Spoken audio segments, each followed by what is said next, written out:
تو کیا آپ کیا سمجھتے ہیں کہ اس کا کیا طریقہ کار اپنایا جائے، کیونکہ اس وقت جو ہائپ کریٹ ہو چکی ہے کیسے یہ ڈاؤن ہوگی؟ یہی چیز کل کو انتشار کا باعث بن سکتی ہے. اب دیکھیں خان صاحب نے 27 تاریخ کو جلسے کا اعلان کیا تھا، پی ڈی ایم یا مولانا فضل الرحمان صاحب نے 23 مارچ کو جلسے کا اعلان کر دیا ہے. آپ کس سائڈ پہ جاتے دیکھ رہے ہیں حالات کو؟ سر اس میں ایک تو یہ ہے کہ وہ انہوں نے رات سے جو ہے نا وہ 23 تاریخ والا وہ جو پروگرام تھا ان کا وہ لے گئے ہیں اسے 25 تاریخ میں. ایک تو ہمارے او آئی سی کی جو میٹنگ ہو رہی ہے نا جی، اس وجہ سے انہوں نے اب واللہ بے سواد یہ کہ کس آدمی نے ان کو مشورہ دیا ہے کہ یہ ہماری بڑی بدنامی کا باعث بنے گا. ساری دنیا کے لوگ آ رہے ہیں اسلام آباد، او آئی سی آ رہی ہے، کوئی مس ہیپ ہو گیا تو اس میں ہم جو ہے نا سب لوگوں پہ کیچڑ پڑے گا اس کا. وہ یہ نہیں دیکھیں گے کہ یہ پی ٹی آئی والوں نے کیا ہے، یہ فے والوں نے کیا ہے، نون لیگ نے کیا ہے یا پیپلز پارٹی نے کیا. بطور پاکستانی ہم سب کو شرمندگی سے ہمارا سر جھک جائے گا کہ ہمیں ایسا عمل نہیں کرنا چاہیے. انہوں نے یہ فرمایا ہے کہ 25 تاریخ کو مغرب کی نماز کے بعد ہمارے قافلے جو ہے نا وہ جو اسلام آباد میں انٹر ہوں گے. ایک بات تو یہ میں آپ کے نالج میں لانا چاہ رہا ہوں. دوسرا، کچھ لوگوں نے محسوس بھی کیا ہے کہ جو لفظی گورا باری جو ہے وہ اس سے جو ہمارے سینئر پولیٹیشنز ہیں جس میں کافی ایجڈ لوگ ہیں تو انہوں نے بھی ان کو سمجھایا ہے کہ اس سے حالات جو ہیں آپس میں ملک میں انتشار پیدا ہوگا، بدامنی ہوگی، لڑائی جھگڑا ہوگا، فساد برپا ہوگا، تو یہ ہمیں نہیں کرنے چاہیے. اس وقت فی الحال جو صورتحال نظر آ رہی ہے، دیکھیں اب عوام نے تو نہیں ووٹ ڈالنا، ووٹ تو اسمبلی کے اندر ممبرز نے ڈالنا ہے، ڈیسیژن فیصلہ اس سے ہونا ہے. وہ آپ کی بات ٹھیک ہے، لیکن شیخ صاحب ساتھ ساتھ آپ دیکھیں جو آپ کے اتحادی ہیں، ایک طرف آپ کے جو وفاقی وزیر داخلہ صاحب شیخ رشید صاحب، جی جی ان کی بھی پریس کانفرنس آپ نے سنی تھی، تو کیا وہ جو لب و لہجہ انہوں نے اختیار کیا اس کے بعد فواد چودھری صاحب انہوں نے کسر جو ہے نا وہ اٹھا لی، ٹھیک ہے، جو یہ باتیں کرتے ہیں آپ کے وفاقی وزراء، جی کیا یہ عمران خان صاحب کو سپورٹ کرنے کے مترادف ہے یا ان کے لیے یہ راستے میں رکاوٹیں کھڑی کر رہے ہیں؟ دیکھیں میں بطور ایک ادنا کارکن پی ٹی آئی اس بات کو ہمیشہ کہ اپنی حدود کسی کو بھی نہیں پھلانگنی چاہیے، چاہے وہ وزیر ہو چاہے کوئی بھی ہو. تو اصل میں یہ ہارشنس کیوں آ رہی ہے؟ یہ دونوں طرف سے اس کا عمل جو ہے نا وہ ہو رہا ہے.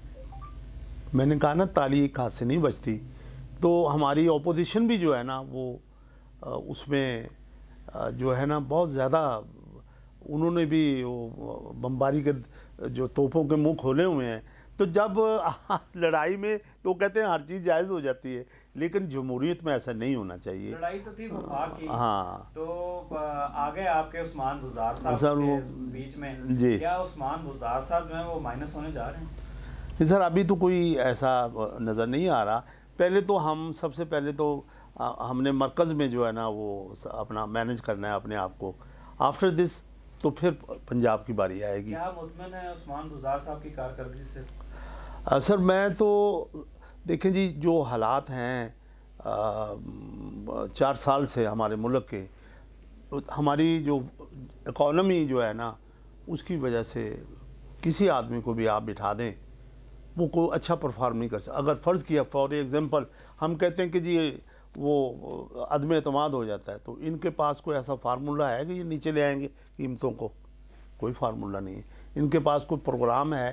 یہ کہتے ہیں نا جی کہ یہ انجان، اناڑی، یہ جو لفظ استعمال کرتے ہیں ہمارے وزراء جو ہیں، جس میں خاص طور پہ ہمارے وہ حسن اقبال صاحب، وہ بہت زیادہ یہ اس لفظ کو استعمال کرتے ہیں. اس میں شیخ صاحب یہ تھا نا کہ خان صاحب اپنی تقاریر میں اکثر یہ کہتے تھے کہ میرے پاس 200 بندوں کی ٹیم ہے، 90 دن میں ملک کے حالات بدل دوں گا. آج مرغی کی قیمت دیکھ لیں 400 450 سے کراس کر چکی ہے. غریب عوام جو ہے، جو مڈل کلاس لوگ ہیں، ان کو تو اپنی روزمرہ اشیاء سے غرض ہے. اچھا آج کی جو ہم عوام کو دیکھ رہے ہیں ان کو عدم اعتماد سے بھی شاید اتنا غرض نہیں ہے جتنا غریب کو اپنی پیٹ سے غرض ہے. اپنے بچوں کا ہیلتھ کا دیکھ لیں، تعلیم کا دیکھ لیں. پھر کورونا نے کچھ جو ہمارے ملک کا جو برا حال کر دیا تھا.